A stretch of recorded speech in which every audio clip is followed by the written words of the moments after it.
Bonjour à tous, une vidéo spontanée d'où les fringues un peu spéciales. Je suis partie courir ce matin et je suis encore dans cet état. C'est pas grave, on s'en fiche. Aujourd'hui, le sujet, c'est la conduite automobile.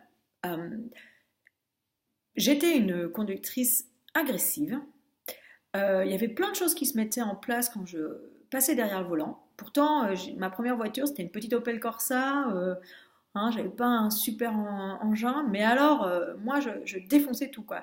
J'habitais à Paris et je me souviens que le rond-point de l'Étoile, il y avait personne qui m'arrêtait. Ma voiture était cabossée évidemment, j'avais un énorme avantage sur toutes les autres.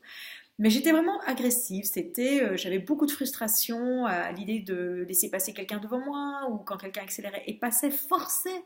C'est-à-dire que ces personnes me donnaient l'opportunité de montrer que j'allais donner gentiment l'espace, ça allait. Mais dès que quelqu'un forçait un peu son chemin, ça me rendait dingue. Et puis, bon, bah voilà, toutes les petites erreurs, les gens qui passaient au rouge, etc., etc.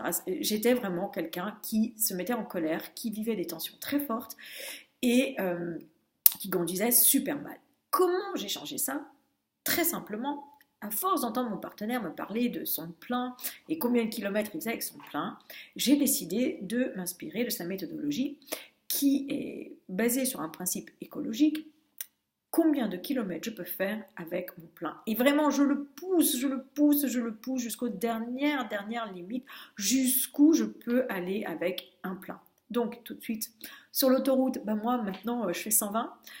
Il m'arrive de faire du 125, voire du 130, mais c'est une question de minutes. J'habite en Suisse, donc de toute façon 120 c'est vrai que c'est la limite, mais en France aussi je fais 120.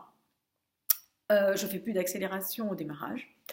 Et puis cette idée de faire un maximum de kilomètres, ça m'a permis de réduire tout de suite une façon de penser.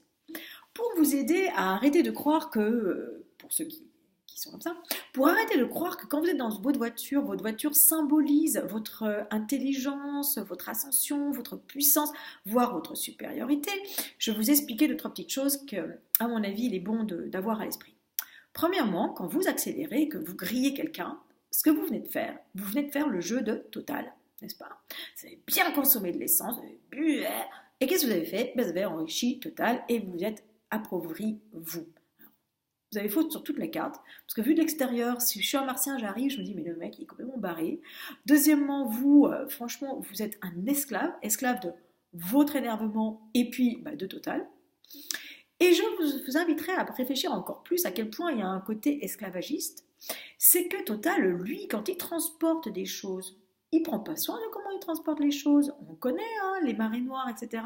Eux, ils s'en foutent de comment ils font les choses, de que ça pollue la terre et que ça abîme tout. Ils s'en foutent. Eux, ce qu'ils veulent, c'est que vous consommiez ça. Alors vous, comme vous voulez briller et prouver, supposément, que vous êtes intelligent, que vous avez réussi socialement, vous achetez des voitures qui consomment un max. Et puis, une fois que vous avez fait cet investissement énorme, il faut que vous en jouissiez. Donc il va falloir celui qui démarre, qui a une place juste en faisant la nique devant l'autre, qui regarde de haut, parce que bien sûr maintenant c'est génial, ces voitures-là, tac, je te regarde. Je vous invite à réfléchir à ça, parce que c'est pas très intelligent. Je le dis cul sec, je le dis comme ça, c'est pas très intelligent. Voyons une autre façon de conduire. Je démarre en me disant, ok, aujourd'hui, je conduis calmement jusqu'au boulot. Je me fais la promesse, toujours dans cette idée, n'est-ce pas, de prendre des décisions, détermination. Je me fais la promesse aujourd'hui de conduire calmement jusqu'au boulot. Voyons ce que ça donne. Faisons l'expérience. Vous allez vous rendre compte, vous allez arriver au boulot beaucoup plus calme, vous aurez écouté la radio, vous aurez peut-être regardé plus de paysages. L'expérience de conduite, quand ça devient civique, c'est super agréable. En Suisse, mais c'est incroyable. Dès qu'il y a une deux voies, puis comme ça, des gens qui arrivent, et puis évidemment, la priorité est à ceux-là, mais ceux-là vont s'arrêter parce qu'ils voient qu'il y a une queue qui est en train de se créer à droite ou à gauche. Donc ils vont dire, c'est un peu débile de passer parce que je peux. Lui, il est coincé, il attend. Alors, civiquement. Et du coup, on fait tout ça. C'est-à-dire qu'en Suisse, il y a quand même 25% de personnes qui ne sont pas suisses. C'est quand même énorme. Eh bien, on regarde ça et on se dit, ils ont tellement raison. C'est tellement juste de faire comme ça.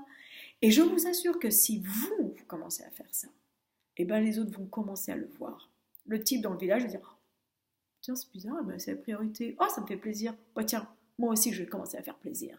Parce qu'au final, quand vous démarrez en grosse niaque, etc., vous créez quelque chose qui n'est pas très chouette autour de vous. Hein. Les gens, ils ont des boules. Même si vous ne voulez pas, dans l'intention, les inférioriser, quelque part, on sent bien qu'il y a un système de pouvoir qui se met en place là.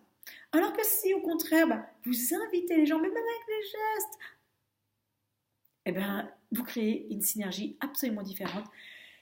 Et je vous invite à le faire, parce que même votre posture sur la voiture, moi avant j'étais comme ça. Alors, le siège était là, j'étais comme ça.